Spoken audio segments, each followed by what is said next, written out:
Il pensait que j'étais seul. Pas d'avocat, pas de soutien, pas de voix. Je l'ai senti dès l'instant où j'ai franchi la porte de cette salle d'audience. Le subtil changement dans l'air, la façon dont les conversations s'adoucissaient juste assez pour laisser place à un jugement silencieux. Quelques têtes se tournèrent, puis s'attardèrent une seconde de trop. Pas par curiosité, pas par inquiétude, juste par certitude. Certitude qu'ils savaient déjà qui j'étais, ou plus précisément ce que je n'étais pas. Mon père ne chercha même pas à cacher son sourire. « Elle ne peut pas s'offrir un avocat », dit-il assez fort pour que la rangée derrière l'entende. C'est vraiment quelque chose. Quelques personnes rirent. Un rire doux, poli, maîtrisé, qui ne se faisait pas remarquer, mais atteignait exactement sa cible. Je ne répondis pas, car je savais quelque chose qu'ils ignoraient. Et dans moins d'une heure, tout le monde dans cette salle le saurait aussi. La salle d'audience sentait légèrement le bois ciré et le papier vieilli, ce genre d'endroit où les décisions persistent plus longtemps que les voix. Je me tenais près de la table de la défense, les mains légèrement jointes devant moi, la posture droite sans effort. De l'autre côté de l'allée, ma famille occupait leur côté comme s'ils possédaient la pièce. Mon père était au centre, costume bleu marine taillé à la perfection. Sa posture détendue suggérait une confiance non gagnée aujourd'hui, mais cultivée pendant des années à obtenir ce qu'il voulait. Ma mère était assise à ses côtés, un collier de perles reposant proprement sur sa clavicule, les lèvres pincées en une fine ligne qui pouvait passer pour de la composure si on ne la connaissait pas bien. Moi, je la connaissais. Cette ligne signifiait qu'elle était satisfaite. À leur droite, mon frère était renversé dans son siège, une cheville posée sur le genou opposé, son regard glissant vers moi brièvement avant de s'éloigner à nouveau, comme si je n'étais qu'un léger désagrément passager. Leur avocat se tenait à proximité, feuilletant un épais dossier, échangeant parfois des remarques discrètes avec mon père. Préparé, organisé, à l'aise, tout ce que je n'étais pas censé être. Je pouvais encore entendre la voix de mon père résonner dans ma tête. Elle ne peut pas s'offrir un avocat. Il n'avait pas demandé. Il avait supposé, et la salle avait approuvé. Je déplaçais légèrement mon poids, laissant mon regard balayer la salle sans urgence. Le banc du juge était encore vide, mais le greffier était déjà à sa place, classant des documents avec une efficacité routinière. Un couple était assis tranquillement derrière moi, murmurant entre eux. Quelque part vers le fond, un stylo cliquait selon un rythme nerveux et régulier. Des sons normaux, ordinaires. Mais sous tout cela, il y avait une tension, fine, presque invisible, comme un fil tendu à l'extrême. « Il est encore temps de reconsidérer, dit mon père, la voix plus basse maintenant, quoique tout aussi tranchante. Tu n'es pas obligé de t'humilier comme ça. » Je tournai la tête juste assez pour croiser son regard. Voilà encore cette certitude. La conviction silencieuse qu'il comprenait le résultat avant même que le premier mot ne soit prononcé. « Je ne suis pas humilié, » répondis-je calmement. Ma mère laissa échapper un petit souffle dédaigneux. « Bien sûr que non, » murmura-t-elle presque pour elle-même. Mon frère ricana. Leur avocat me jeta un bref coup d'œil, puis se pencha vers mon père. « Nous garderons cela simple, » dit-il. Vu sa situation, je n'anticipe aucune complication. Je perçus l'hésitation avant le mot foi situation, le subtil ajustement, la substitution polie. Cela faillit me faire sourire. Presque, je baissai les yeux sur le dossier dans mes mains. Il n'était pas épais, contrairement au leur. Pas d'onglets colorés, pas de piles d'exhibits, juste un dossier propre, soigneusement organisé, chaque page exactement où elle devait être. Il pensait que cela signifiait que j'étais mal préparé. Il se trompait. L'huissier s'avança, sa voix tranchant nettement dans la salle. « Veuillez vous lever. » Les chaises bougèrent. Les conversations moururent instantanément. Le juge entra d'un pas mesuré, l'expression indéchiffrable, les yeux balayant la salle avec une autorité calme. Nous nous levâmes tous jusqu'à ce qu'il s'assoie, puis nous nous rassîmes à son signal. « Affaire numéro 47 à 218, » annonça le greffier. « Requête concernant la répartition successorale et la propriété contestée. Succession, propriété. » Des mots qui sonnaient cliniques sur le papier, propres, simples. Ils ne l'étaient jamais. Le juge ajusta ses lunettes, jetant un bref regard au document devant lui, avant de lever les yeux. Son regard passa du côté de ma famille au mien, s'attardant une fraction plus longue que prévu. « Maître !» dit-il en hochant la tête vers l'avocat de ma famille. L'homme se leva immédiatement, la confiance rayonnant de lui tandis qu'il s'avançait. « Votre honneur, il s'agit d'une affaire simple. Mes clients cherchent à résoudre un litige concernant un bien qui n'a clairement jamais été destiné à être détenu par la défenderesse. Il fit un geste vers moi sans me regarder. La défenderesse, poursuivit-il, n'a aucune représentation légale, ce qui limite malheureusement l'efficacité de ces débats, mais nous ferons de notre mieux pour garder les choses claires et concises. Quelques hochements de tête discrets dans la galerie. Approbation. Évidemment. Très bien, dit le juge d'un ton neutre. Nous procédons. L'avocat commença à exposer leur affaire. Acte, signature, transfert de propriété. Sa voix était fluide, exercée, chaque phrase atterrissant exactement où elle devait. Sur le papier, cela semblait convaincant, structuré, logique, si on ne savait pas quoi écouter. Je restais immobile, écoutant attentivement, sans interrompre, sans réagir. Mes doigts reposaient légèrement contre le bord de mon dossier, sentant la texture du papier dessous. Chaque affirmation qu'il faisait, je la suivais. Chaque omission, je la notais. Chaque supposition, je la stockais, car les suppositions étaient là où les gens commettaient des erreurs, et les erreurs étaient là où les affaires basculaient. À un moment, l'avocat marqua une pause, jetant un bref regard dans ma direction avant de continuer. Vu l'absence de tout contre-argument substantiel de la part de la défenderesse, nous pensons que la Cour tranchera en faveur de mes clients sans difficulté. Voilà encore. Absence. Le silence confondu avec la faiblesse. Le regard du juge se tourna vers moi. « Vous aurez l'occasion de répondre, » dit-il d'un ton égal. Je hochai la tête une fois. « Oui, votre honneur. » Mon père se renversa dans son siège, expirant lentement, comme si l'issue avait déjà été décidée. Ma mère ajusta son bracelet, ses mouvements précis, contrôlés. Mon frère ne prit même pas la peine de me regarder cette fois. Ils étaient déjà passés à autre chose, déjà finis.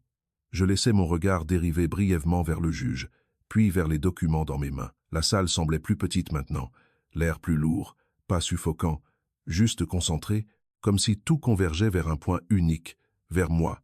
Bien. Je fermai le dossier doucement, le léger bruit du papier contre le papier à peine audible. Mais cela suffit car, pour la première fois depuis que j'avais franchi la porte, le regard de mon père changea à nouveau. Pas confiant, pas dédaigneux, juste curieux. C'était subtil, mais c'était là, et c'était tout ce dont j'avais besoin. Je relevai la tête, croisant les yeux du juge tandis que l'avocat terminait son exposé. Pas d'autre déclaration pour le moment, votre honneur. Une brève pause. Puis le juge se tourna vers moi. Quand vous êtes prête, je pris une inspiration, pas profonde, pas dramatique, juste assez, puis je m'avançai. Merci, votre honneur, dis-je. Et pour la première fois ce matin-là, la salle devint complètement silencieuse. Je ne commençai pas par un argument. Je ne haussai pas la voix. Je ne me précipitai pas pour contredire quoi que ce soit que leur avocat venait de dire. Au lieu de cela, je laissai d'abord un petit silence s'installer. Pas assez long pour sembler incertaine, juste assez pour changer le rythme de la salle. C'était une technique que j'avais apprise il y a des années, bien que pas ici. Le silence, utilisé correctement, force les gens à écouter. Je m'appelle Elara Voss, dis-je, d'une voix ferme et claire, et je me représenterai moi-même aujourd'hui. Aucune réaction de ma famille. Ils avaient déjà écarté ce fait. Le juge hocha la tête une fois. « Allez-y, mademoiselle Voss. » Je jetai un bref coup d'œil au document dans ma main, puis relevai les yeux. Avant d'aborder les revendications présentées, j'aimerais clarifier quelques points concernant la nature de ce litige. Leur avocat ajusta légèrement sa posture, se préparant à interrompre. Je le voyais à la façon dont ses épaules bougèrent, dont ses doigts se serrèrent autour de son stylo. Il s'attendait à de la confusion, de l'hésitation. Il n'eut ni l'un ni l'autre. Il ne s'agit pas simplement d'un désaccord sur un bien, poursuivis-je. C'est une question d'intention, de contrôle et du calendrier des décisions de propriété prises avant mon départ de la résidence familiale. Mon père laissa échapper un souffle impatient et discret. Départ. C'était une façon généreuse de le formuler. Je sentais le passé appuyé aux marges de mon esprit, non comme un flot, mais comme des fragments, contrôlés, contenus, car je n'avais pas besoin de le revivre. J'avais juste besoin de l'utiliser. J'avais 10 à 9 ans le jour où je suis parti. Pas de dispute dramatique, pas de cris, juste une conversation qui s'était terminée par un genre de silence que je n'avais pas compris à l'époque. Le genre qui ne vous demande pas de rester. « Tu fais une erreur », avait dit mon père, sans lever les yeux de son journal. « Je fais un choix », avais-je répondu. Il avait tourné la page. C'était la fin. Ma mère n'avait pas argumenté. Elle n'avait pas supplié. Elle m'avait simplement regardé faire mes bagages, l'expression indéchiffrable, comme si elle observait quelque chose d'inévitable plutôt que d'évitable. Mon frère avait ri. L'armée, avait-il dit, appuyé contre le cadre de la porte. C'est là que vont les gens quand ils n'ont pas d'option. Je ne lui avais pas répondu car, à l'époque, je n'étais pas entièrement sûr qu'il ait tort. De retour dans la salle d'audience, je déplaçais légèrement mon poids, m'ancrant dans le présent. La revendication de ma famille, dis-je, repose sur l'hypothèse que j'ai renoncé à mon intérêt dans le bien quand je suis parti. Leur avocat hocha immédiatement la tête. C'est exact, votre honneur. Le départ de la défendresse était volontaire et aucune revendication supplémentaire n'a été faite pendant plusieurs années. Je le laissai finir. Puis je penchai légèrement la tête. Volontaire, répétai-je. C'est un choix de mots intéressant. Une lueur d'irritation traversa son visage. Le juge se pencha légèrement en avant. Clarifié, dit-il. Je hochai la tête. Au moment de mon départ, on m'a donné deux options. Rester sous des conditions qui restreignaient mon autonomie, ou partir sans soutien financier, sans accès aux actifs familiaux, et sans aucune attente de retour. Ma mère bougea sur son siège. Subtil, mais perceptible.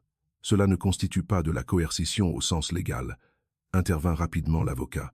C'était un désaccord familial. Peut être, dis-je calmement, mais c'est pertinent pour le contexte de l'intention. Il ouvrit la bouche à nouveau, puis la ferma, car il n'avait pas de contre-argument clair. Pas encore.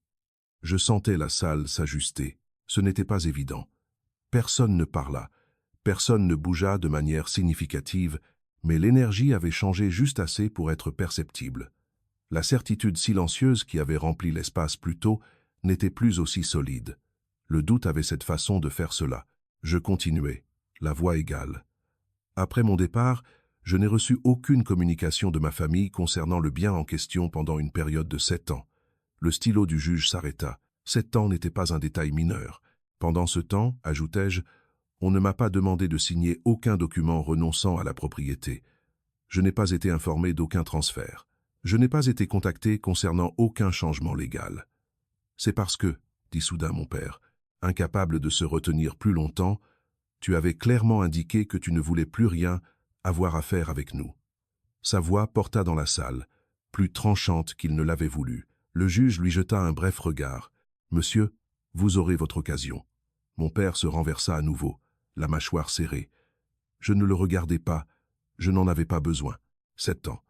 Il l'avait dit comme si cela prouvait quelque chose, comme si le temps effaçait la responsabilité, comme si le silence signifiait le consentement. Mais le temps n'effaçait pas l'intention. Il la révélait. « Je suis revenu, » dis-je, ramenant l'attention là où elle devait être, seulement après avoir été notifié d'une vente imminente concernant le bien. Leur avocat se redressa. « Ce qui, votre honneur, s'est produit bien après toute attente raisonnable de revendication. Après que j'ai été exclu de toute communication concernant ce bien, dis-je, sans hausser la voix, mais sans céder non plus le terrain. Il s'arrêta, non parce que je l'avais dominé, parce que je n'en avais pas besoin. Le juge regarda entre nous, puis nota quelque chose sur le document devant lui. C'était le deuxième changement, petit, silencieux, mais réel. Je sentais maintenant les yeux de mon frère sur moi. Pour la première fois depuis que j'avais franchi la porte, curieux, incertain, il ne reconnaissait pas cette version de moi. C'était bien, il n'était pas censé le faire. J'ajustais le dossier dans mes mains, l'ouvrant juste assez pour en sortir un seul document. Je ne le présentais pas encore, pas immédiatement. Le timing importait. Tout ici était une question de timing. Je comprends l'hypothèse qui est faite, dis-je, que je suis parti et que j'ai donc renoncé à toute revendication, que j'ai gardé le silence et que j'ai donc consenti à toutes les décisions prises en mon absence.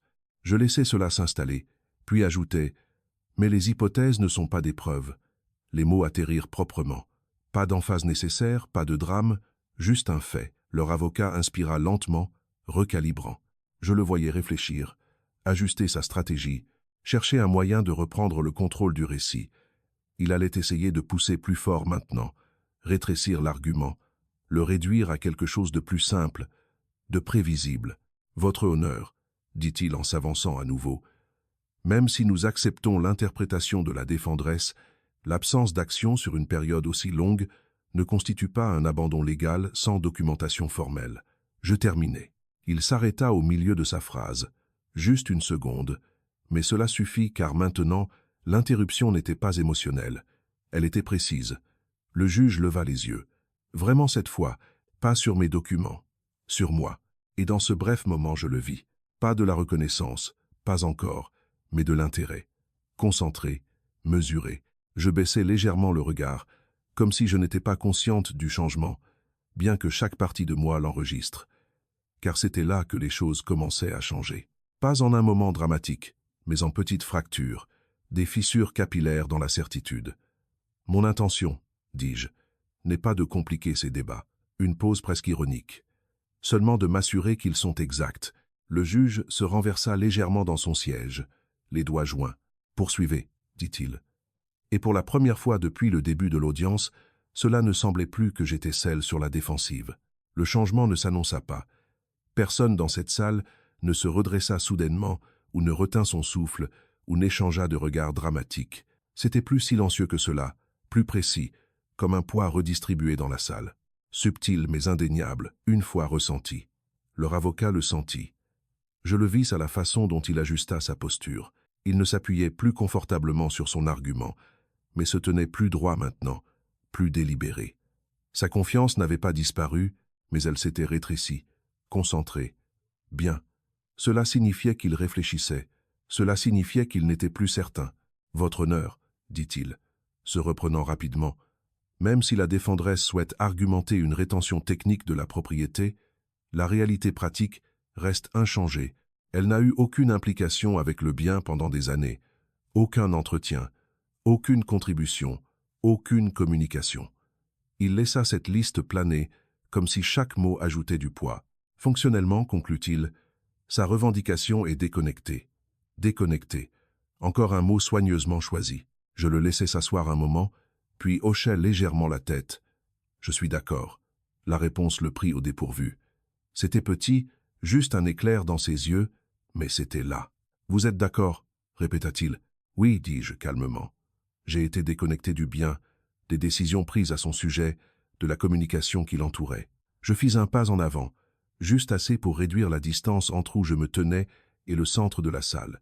Pas agressif, pas confrontante, juste présente. Mais cette déconnexion, poursuivis-je, n'était pas mutuelle. Une pause. Cette distinction importe. Le stylo du juge bougea à nouveau. Leur avocat ouvrit la bouche, puis s'arrêta. Il n'était pas encore sûr de la direction que je prenais. Il aurait dû l'être. Je glissai le document que je tenais sur la table devant moi, l'alignant soigneusement avant de relever les yeux. J'aimerais aborder le calendrier plus précisément, dis-je. Poursuivez, répondit le juge. Je me tournai légèrement, orientant mon corps juste assez pour reconnaître à la fois le banc et la partie adverse. 7 ans, dis-je. C'est la période que ma famille a répétée à plusieurs reprises. 7 ans d'absence, de silence, de désintérêt présumé. Je laissai mon regard se poser brièvement sur mon père. Il le soutint cette fois. Pas de rictus, pas de confiance facile, juste du calcul. J'aimerais me concentrer sur la 3e année, poursuivis-je. Un léger pli se forma entre les sourcils de l'avocat. La 3e année n'était pas dans son plan. La 3e année. Je m'en souvenais clairement, non parce qu'elle avait été facile, mais parce qu'elle ne l'avait pas été. J'étais stationné à l'étranger à l'époque, dis-je d'une voix ferme et mesurée. Mon accès à la communication était limité, mais pas inexistant. J'ai reçu de la correspondance, des avis officiels, de la documentation. Je tapotai légèrement le dossier, mais je n'ai reçu aucun avis concernant des changements sur le bien en question.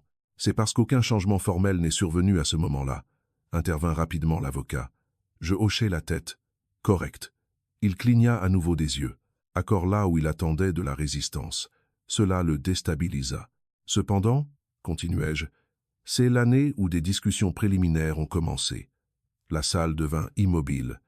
Pas bruyamment, mais assez. L'expression de leur avocat se durcit. Objection, votre honneur. Spéculation. J'ai de la documentation, dis-je sans hausser la voix, sans précipiter les mots. L'objection mourut avant d'être pleinement formée. Le juge me regarda. Vous aurez l'occasion de la présenter. J'inclinai légèrement la tête. Bien sûr. Je sentais maintenant que la salle n'écoutait plus seulement. Elle attendait. Mon point, dis-je, n'est pas que des décisions ont été finalisées pendant cette période. Mon point est que des décisions ont été initiées sans mon connaissance. Je laissai cela s'installer, puis ajoutait « et que ce schéma s'est poursuivi ». Leur avocat s'avança à nouveau, plus fermement cette fois. « Votre honneur, même si des conversations préliminaires ont eu lieu, elles ne constituent pas une action légale.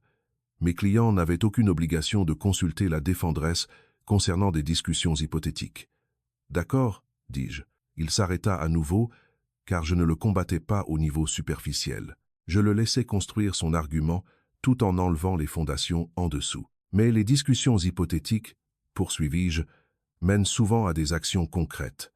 Je plongeai dans le dossier, sortant un deuxième document, le plaçant à côté du premier cette fois, et quand ces actions surviennent sans notification appropriée, cela devient pertinent. Le regard du juge se porta sur les documents. Il ne les demanda pas encore, mais il le ferait. De l'autre côté de la salle, la posture de ma mère avait changé. Subtile, juste une légère tension dans ses épaules, une immobilité dans ses mains qui n'y était pas auparavant. Mon frère ne se renversait plus dans son siège. Les deux pieds étaient maintenant plantés au sol, son attention fixée, et mon père, il m'observait. Pas dédaigneux, pas moqueur, observant comme s'il essayait de concilier la personne devant lui avec celle qu'il pensait connaître. « Vous avez structuré votre argument autour de l'absence, dis-je, en revenant à l'avocat. Autour de l'idée que le manque d'implication équivaut au manque de revendication. C'est une interprétation raisonnable, commença-t-il. C'est une interprétation commode, corrigeai-je doucement. La distinction atterrit. Je fis un autre petit pas en avant car cela supposait que l'implication était une option. Silence, plus lourd cette fois. Je sentais la tension maintenant, non seulement dans la salle, mais dans l'espace entre chaque mot. Le délicat équilibre de pression et de retenue. Poussé trop fort et cela devenait émotionnel. Trop doux et cela disparaissait. Il ne s'agissait pas de les prouver tort d'un coup. Il s'agissait de rendre impossible pour eux de rester à l'aise. « Votre honneur, » dit l'avocat, son ton se resserrant légèrement. Nous nous éloignons du sujet central. La structure de propriété est directement liée au processus décisionnel qui l'a précédé, dis-je, sans interrompre, complétant. Il expira lentement, recalibrant à nouveau. Cette fois, cela prit plus longtemps. Le juge se pencha légèrement en avant, son attention désormais indivise. « Mademoiselle Voss, dit-il, vous suggérez que la famille de la défendresse a initié des actions qui ont finalement affecté la propriété sans notification appropriée. Oui, votre honneur. Et vous avez l'intention de le démontrer. Oui ?» Une pause. Puis, « Poursuivez avec soin, dit-il. Pas un avertissement, une reconnaissance. Avec soin. » Je faillis sourire. Je tendis la main vers le premier document, le faisant glisser juste assez pour que le greffier le récupère quand instruit. Pas encore. Pas avant que cela ne compte le plus. Avant de présenter ceci, dis-je, il y a un dernier point que j'aimerais clarifier. L'avocat se raidit légèrement. Il n'aimait pas les surprises. Ma famille a présenté cela comme une affaire simple, poursuivis-je, un litige direct avec une résolution évidente. Je laissai mon regard balayer la salle, sur la galerie, sur les rangées d'observateurs silencieux qui étaient venus s'attendant à quelque chose de routinier. Mais les affaires simples, ajoutai-je calmement, ne nécessitent généralement pas autant d'efforts pour contrôler le récit. Les mots s'installèrent dans l'espace entre nous. Pas fort, pas tranchant, juste indéniable. Pendant un moment, personne ne parla. Ni l'avocat, ni mon père, ni même les murmures discrets du fond de la salle. Puis le juge rompit le silence. « Mademoiselle Voss, dit-il, la voix mesurée, vous semblez inhabituellement familière avec les nuances procédurales pour quelqu'un sans représentation légale. Voilà, pas la question complète, mais proche, très proche. » Je soutins son regard, le tint, et pour la première fois depuis que j'avais franchi la porte de cette salle, je ne semblais plus quelqu'un debout seul. « J'ai reçu une formation, dis-je. Rien de plus, rien de moins. » De l'autre côté de la salle, l'expression de leur avocat changea juste légèrement, mais assez, car maintenant il commençait à se poser des questions. Et une fois que le doute entre dans une salle comme celle-ci, il ne part pas silencieusement. Le mot foi-formation-foi ne plana pas longtemps dans l'air, mais son effet, si. C'était comme une fine fissure traversant le verre. D'abord presque invisible. Puis lentement elle se propagea. Leur avocat ajusta ses boutons de manchette, pas parce qu'ils en avaient besoin, mais parce que ses mains avaient besoin de faire quelque chose. Mon père bougea sur son siège, ses doigts tapotant une fois contre l'accoudoir avant de s'immobiliser à nouveau. Mon frère se pencha légèrement en avant, les coudes sur les genoux, m'observant maintenant avec une sorte de concentration que je n'avais jamais vue chez lui. Personne ne le dit, Mais la question s'était déjà formée. Quelle sorte de formation? Je n'y répondis pas. Pas encore. Votre honneur, dit leur avocat en s'avançant à nouveau, la voix regagnant un peu de sa confiance antérieure, quoique les bords plus serrés maintenant, indépendamment de la familiarité de la défendresse avec la terminologie légale, les faits restent inchangés. Mes clients ont maintenu un contrôle exclusif sur le bien pendant des années. Ils y ont investi, l'ont géré et ont pris des décisions dans son meilleur intérêt. Il se tourna légèrement vers le juge, renforçant sa position. La réapparition soudaine de la défendresse, ajouta-t-il, coïncide commodément avec une vente imminente. Ce timing est notable. Commodément, encore un mot destiné à façonner la perception. Je le laissai passer. Le timing est pertinent, dis-je. Mais la séquence l'est aussi. Il fronça les sourcils. La séquence? Oui. Je tendis la main vers le premier document et le fis enfin glisser en avant, le plaçant carrément sur la table. Ceci, dis-je, est un enregistrement de correspondance interne entre ma famille et un courtier tiers daté d'environ 10 à 8 mois avant le lancement des procédures de vente. Le greffier se déplaça pour le récupérer au signal du juge. Le papier glissa doucement en changeant de main. Leur avocat ne bougea pas, mais je vis le bref serrement de sa mâchoire. Il n'avait pas anticipé de documentation. Pas comme cela. Votre honneur, dit-il prudemment, je mettrai en garde contre l'attribution d'un poids excessif à des communications informelles. Les discussions préliminaires ne équivalent pas à une action légale. Bien sûr que non, dis-je. Encore une fois, l'accord. Mais cette fois, je ne m'arrêtai pas là. Mais elles établissent l'intention. Les yeux du juge parcoururent le document, scannant rapidement, puis plus lentement. Son expression ne changea pas, mais son attention s'aiguisa. Continuez, dit-il. Je fis un pas plus près, non vers eux, mais vers le centre, vers l'espace où tout convergeait. La correspondance décrit une restructuration proposée de la propriété, dis-je. Non finalisée, non exécutée, mais clairement initiée. Je marquai une pause, laissant le mot s'installer, et notablement, ajoutai-je, elle fait référence à la nécessité d'éviter des complications inutiles de la part de parties absentes. La phrase atterrit car elle n'était pas de moi. Elle était d'eux. Les doigts de ma mère se serrèrent autour de son bracelet. Le regard de mon père glissa une fois vers leur avocat. Et dans ce seul regard, quelque chose changea. Responsabilité, pression. Cette phrase, poursuivis-je, apparaît plusieurs fois dans la correspondance, toujours en référence à des individus qui n'étaient pas présents et donc non consultés. Leur avocat s'avança rapidement. Votre honneur, cela est sorti de son contexte. Alors clarifiez le contexte, dit le juge, sans lever les yeux. Une pause. L'avocat hésita. Juste une seconde. Mais dans une salle comme celle-ci, une seconde suffit. Il s'éclaircit la gorge. Le langage est standard. Il reflète des considérations logistiques, pas une exclusion intentionnelle. Standard, répétai-je doucement. Je tendis la main vers le deuxième document et le plaçai à côté du premier. Ceci est un échange de suivi, dis-je. 6 mois plus tard, le greffier le collecta. Le juge lut, et cette fois la pause fut plus longue, car le wording était différent, moins prudent, moins neutre. Poursuivez, dit le juge à nouveau, son ton plus calme maintenant. Dans cet échange, dis-je, la même préoccupation est abordée, mais le langage change. Il fait référence à la nécessité de finaliser les décisions avant que des revendications puissent être soulevées. Silence. Aucun mouvement. Aucune interruption. Leur avocat ne parla pas cette fois car il ne pouvait pas. Pas sans contredire ce qui était maintenant devant le juge. Je ne pressais pas. Je n'en avais pas besoin. Les documents faisaient le travail. De l'autre côté de la salle, mon frère expira lentement, passant une main dans ses cheveux. La posture de ma mère était devenue rigide, sa composure maintenue par l'habitude plutôt que par l'aisance. Et mon père, il ne me regardait plus. Il regardait la table. Mademoiselle Voss, dit le juge en levant les yeux, vous suggérez que ces communications indiquent un effort délibéré de procéder sans notifier toutes les parties ayant des revendications potentielles. Oui, votre honneur, et que vous étiez l'une de ces parties. Oui, une autre pause, mesurée, délibérée.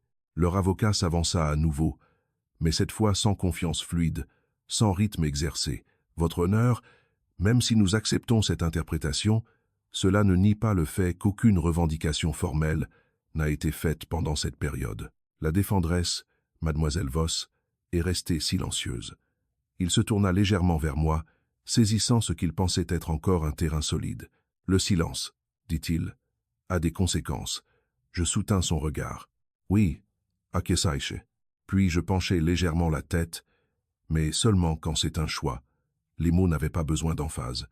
Ils portaient leur propre poids. Le juge se renversa, les doigts joints maintenant, son attention entièrement fixée. « Expliquez cela, dit-il. Je pris une inspiration, non pour me stabiliser, mais pour choisir les prochains mots avec soin. Le silence implique la conscience, dis-je. Il suppose qu'une personne savait que quelque chose se passait et a choisi de ne pas répondre. Je laissai cela s'installer. Le manque de notification, poursuivis-je, est différent. Il supprime entièrement l'opportunité d'agir. Une pause, et sans cette opportunité, il ne peut y avoir de silence significatif. La salle resta immobile, non tendue, non chaotique, juste concentrée. Leur avocat n'interrompit pas cette fois. Il ne pouvait pas, car l'argument avait dépassé la simple propriété. Il ne s'agissait plus de savoir si j'avais parlé.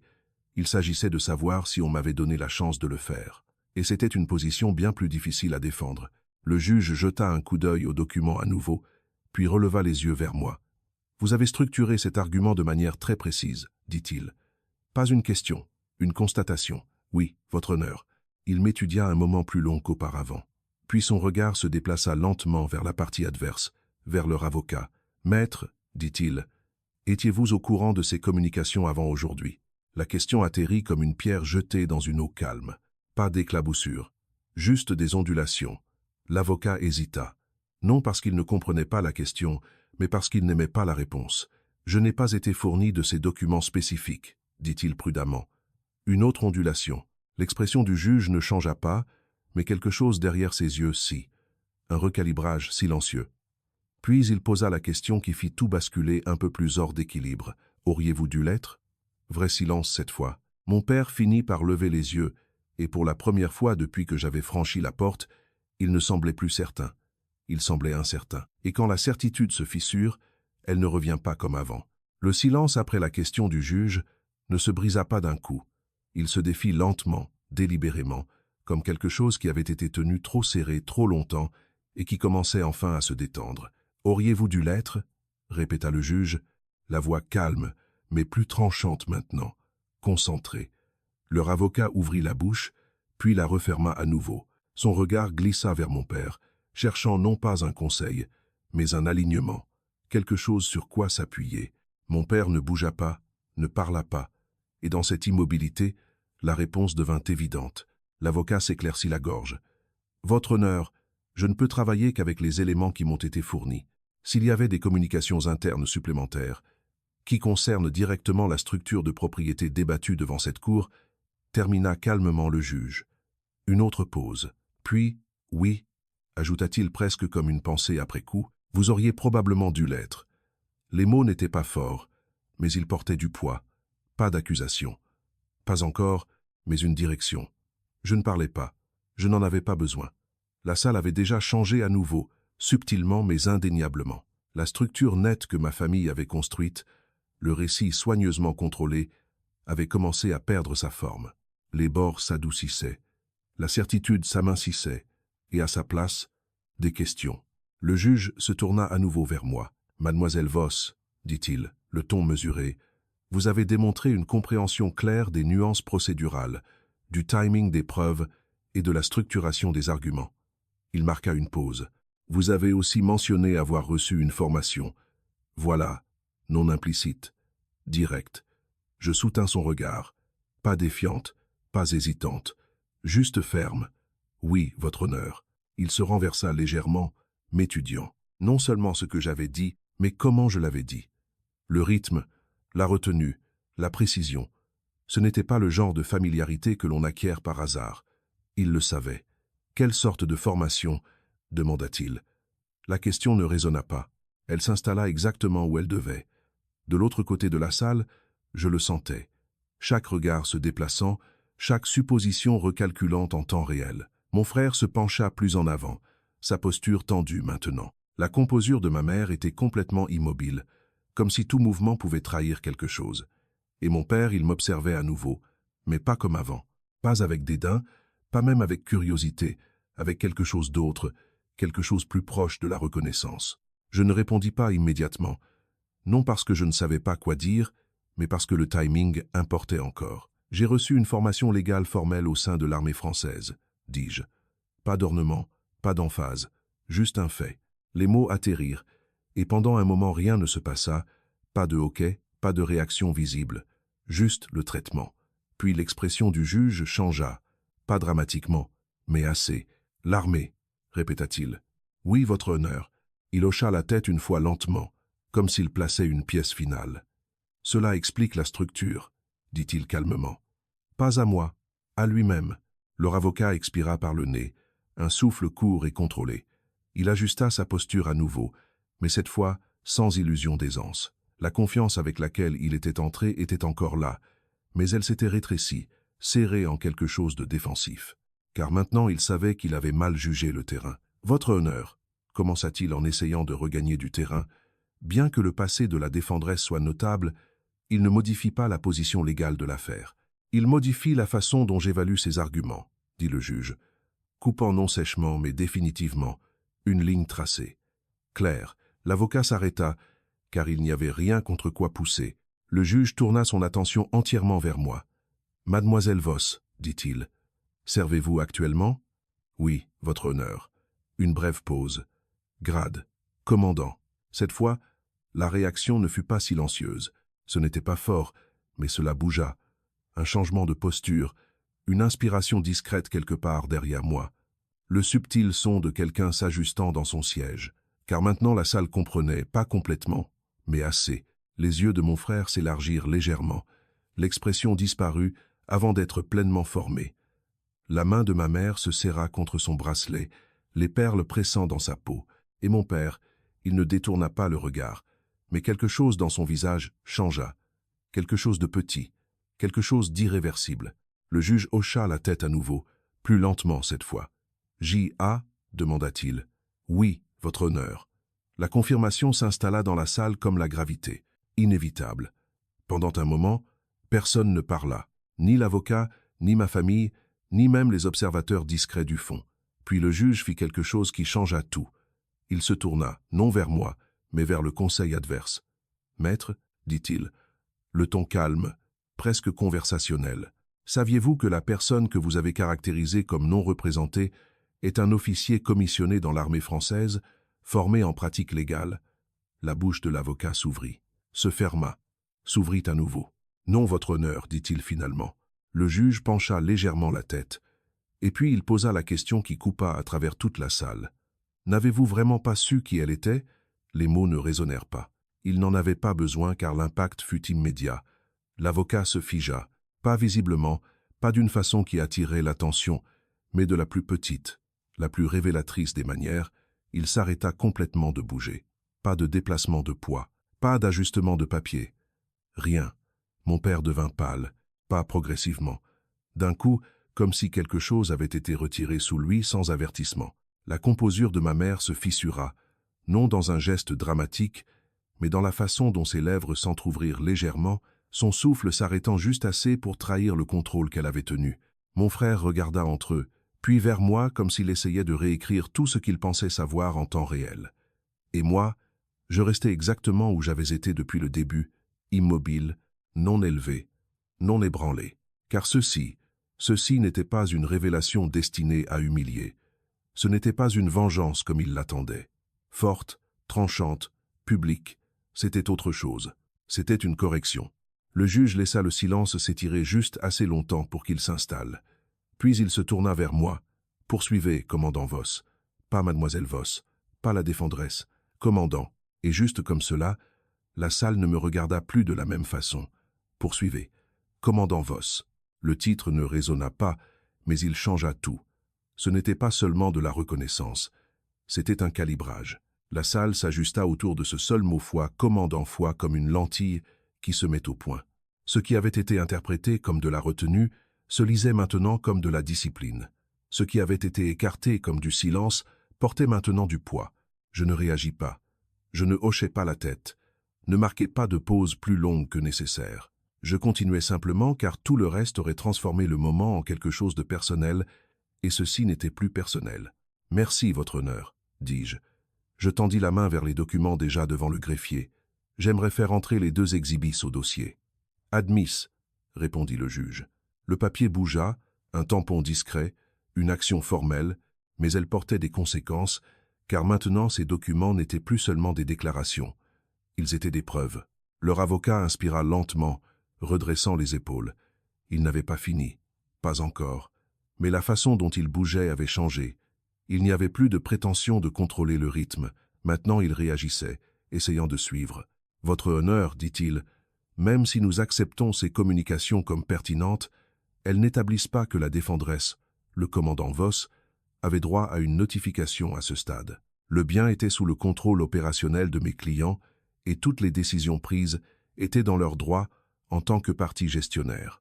Voilà, un pivot, non un déni. Il ne pouvait pas nier les documents. Alors il recadra le contrôle au lieu de l'intention, l'autorité au lieu de l'inclusion. C'était un mouvement raisonnable, mais il venait trop tard. Contrôle opérationnel, répétai-je calmement. Je fis un pas en avant juste assez pour me placer entre les deux tables, pas confrontant, pas empiétant, juste présente dans l'espace où les arguments devenaient des décisions. Ce terme implique une structure, poursuivis-je. Des rôles définis, une autorité définie, des limites définies. Le juge hocha légèrement la tête. Oui, c'est le cas. Je soutins son regard, puis j'aimerais clarifier ces définitions. J'ouvris à nouveau mon dossier avec soin, délibérément, et en sortis un troisième document, plus mince, plus simple, mais bien plus précis. Ceci, dis-je en le plaçant sur la table, est l'accord de propriété original, la version exécutée avant mon départ. Le greffier le récupéra, le juge lutte, et cette fois, il ne se pressa pas.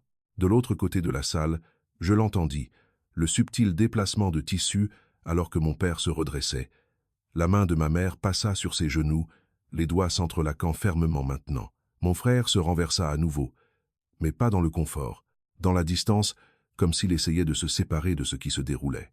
L'accord, poursuivis-je, décrit une propriété partagée parmi toutes les parties nommées. Aucune clause n'attribue une autorité décisionnelle exclusive, sans consentement unanime. Les yeux du juge parcoururent à nouveau la page, plus lentement, plus soigneusement. Leur avocat s'avança, mais le rythme avait disparu. Maintenant, votre honneur, des accords comme celui-ci sont souvent interprétés avec une flexibilité pratique. La flexibilité, dis-je, ne nie pas l'exigence. Il s'arrêta à nouveau. Car cette fois, il n'y avait nulle part où pivoter. L'accord est clair, continuai-je. Les décisions affectant la structure de propriété exigent la reconnaissance de toutes les parties listées. Je laissai le mot s'installer, puis ajoutai « Je suis listé ». Silence. Plus lourd maintenant, non incertain, non curieux, juste indéniable.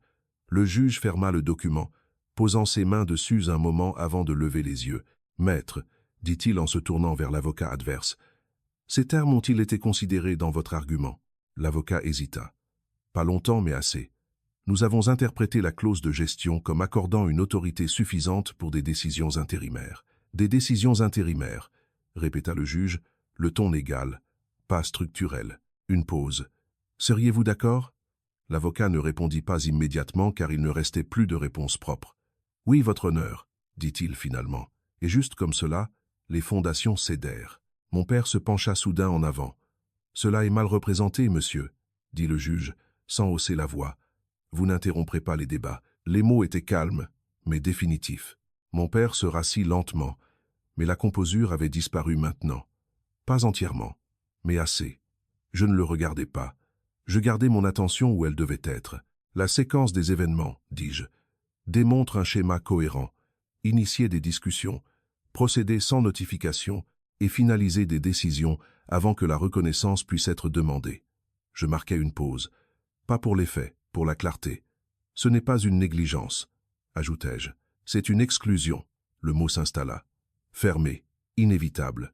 Leur avocat expira, frottant brièvement sa tempe avant d'abaisser sa main. Votre honneur, même si la Cour trouve des erreurs procédurales, les investissements faits par mes clients, financiers et autres, doivent être considérés. Ils ont maintenu le bien pendant des années. Ils en ont augmenté la valeur. Cette contribution ne peut simplement être écartée. C'était son dernier angle. Valeur, contribution, équité. Et il était valide, partiellement. Je ne le conteste pas, dis-je. Il cligna à nouveau des yeux. Accord, mais il savait mieux maintenant que de s'y fier. Le bien a été maintenu, poursuivis-je. Sa valeur a augmenté. J'inclinai légèrement la tête. Cela reflète l'effort. Une pause. Mais l'effort, ajoutai-je, ne l'emporte pas sur l'accord. La distinction tint, propre, tranchante. Le juge hocha la tête une fois lentement. Puis il baissa les yeux sur les documents à nouveau, chacun maintenant faisant partie du dossier, chacun renforçant le même schéma. Quand il releva les yeux, son expression n'avait pas changé, mais la direction si. La Cour constate, dit-il, que la défenderesse, le commandant Voss, n'a pas été correctement notifié des actions affectant la propriété partagée comme exigé par l'accord original. Une inspiration non forte, mais collective. De plus, poursuivit-il, les communications présentées indiquent une conscience de cette exigence et un effort délibéré de procéder sans la remplir. La main de ma mère se serra, mon frère détourna le regard. Mon père ne bougea pas du tout. En conséquence, dit le juge, les actions prises concernant la restructuration du bien sont jugées procéduralement invalides. Une autre pause, mesurée, finale. La Cour tranche en faveur de la défenderesse. Pas de coup de marteau, pas de son dramatique, juste des mots et le poids qu'ils portaient. Pendant un moment, personne ne parla, ni l'avocat, ni ma famille, ni même les observateurs discrets du fond. Puis la salle expira, douce, contrôlée, mais réelle. Leur avocat recula lentement, sa posture n'étant plus tranchante, plus précise. Il rassembla ses papiers sans les regarder, ses mouvements automatiques. Mon frère se leva puis se rassit, incertain de ce qu'il devait faire de lui-même. Ma mère fixait droit devant, l'expression figée, comme si elle essayait encore de s'accrocher à quelque chose qui avait déjà glissé. Et mon père, il finit par me regarder, pas avec colère, pas avec fierté, pas même avec déception, avec quelque chose de plus calme, quelque chose de plus difficile à définir, de la reconnaissance. Mais elle venait trop tard. La salle d'audience n'explosa pas. Il n'y eut aucune réaction dramatique, pas de voix élevée ou de mouvement soudain. Le jugement avait déjà fait son travail. Il s'était installé dans la salle comme quelque chose de final, quelque chose qui n'avait pas besoin d'être répété pour être compris. Les gens commencèrent à rassembler leurs affaires. Les chaises glissèrent doucement contre le sol. Les papiers furent empilés, les dossiers fermés. La routine silencieuse des fins, je restais où j'étais un moment de plus. Non parce que j'en avais besoin, parce que je choisis de le faire. Commandant Voss. La voix du juge porta juste assez pour m'atteindre sans attirer l'attention du reste de la salle. Je me tournai légèrement. Oui, votre honneur. Il soutint mon regard une brève seconde, assez longtemps pour transmettre quelque chose qui n'avait pas besoin d'être dit à voix haute. Présentation claire, dit-il, mesurée. Une simple reconnaissance. Professionnelle. J'inclinai la tête. Merci, votre honneur. Il hocha la tête une fois, puis se tourna vers le greffier, passant déjà à l'affaire suivante. C'était ainsi que cela fonctionnait. Même les moments qui changeaient tout, pour quelqu'un devenaient routiniers pour tous les autres. Je rassemblais mes documents, glissant soigneusement chacun d'eux dans le dossier, dans le même ordre que je les en avais sortis.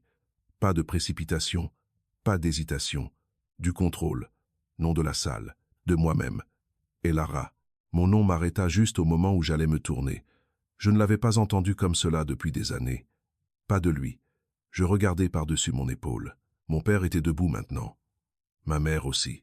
Mon frère restait assis, le regard fixé sur le sol. Pendant un moment, personne ne bougea. Cela ressemblait presque au début de quelque chose, mais je savais mieux. Ce n'était pas un début, c'était autre chose. Tu n'étais pas obligé de faire cela ici, dit mon père. Sa voix n'était plus tranchante, elle n'était plus dédaigneuse. Elle était plus calme, contrôlée, mais pas confiante. Je me tournai complètement pour lui faire face. Je n'ai pas choisi le cadre, répondis-je. C'est toi qui l'as fait.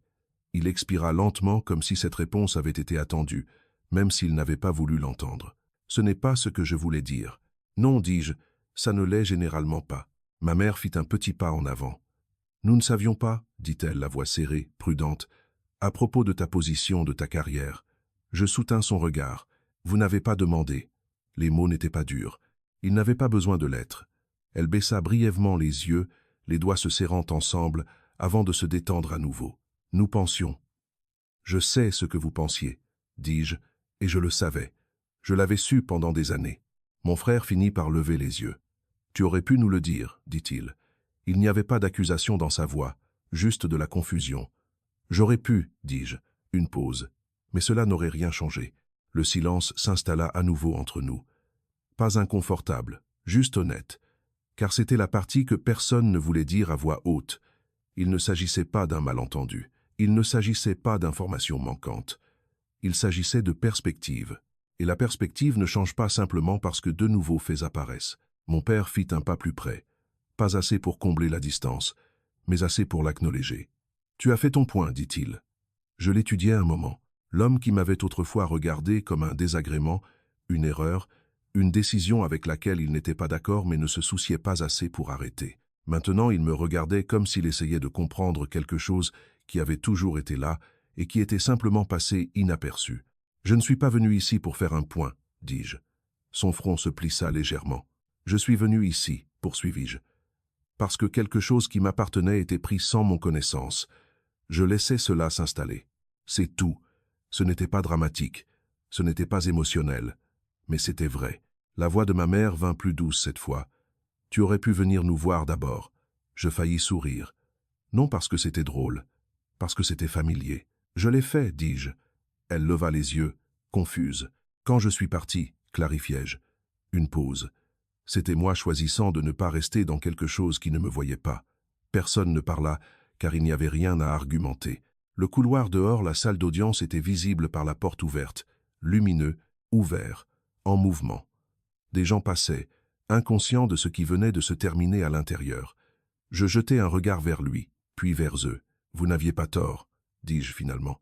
Les yeux de mon père se plissèrent légèrement. « À propos de quoi ?» Je soutins son regard. « À propos de moi étant seul. Une inspiration. Vous aviez raison. » Mon frère bougea légèrement comme s'il voulait dire quelque chose, mais ne le fit pas. L'expression de ma mère s'adoucit juste une fraction. Mon père ne bougea pas du tout. « Mais vous aviez tort sur autre chose, » ajoutai-je, une petite pause. « Vous pensiez que cela signifiait que j'étais faible. » Les mots s'installèrent entre nous. Pas lourds, juste finaux. J'ajustai le dossier dans mes mains, puis reculai, non loin d'eux, mais hors de l'espace qui nous avait tenus là. « Je n'ai besoin de rien d'autre de vous, » dis-je. Et je le pensais. Pas de colère, pas d'amertume, juste de la clarté.